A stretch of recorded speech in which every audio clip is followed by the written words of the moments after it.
Spinsters. It's May 1st.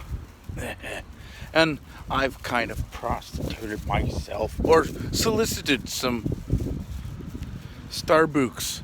And it was originally because I walked past, I saw the thing on the menu that said,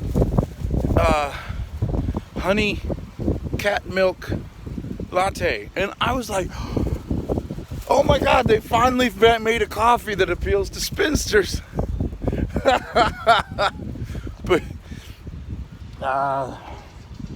what's really sad, I think, at least in my personal opinion, is that I was really hoping to go with this kayaking group onto the Maquoketa River, and I don't know how to get to.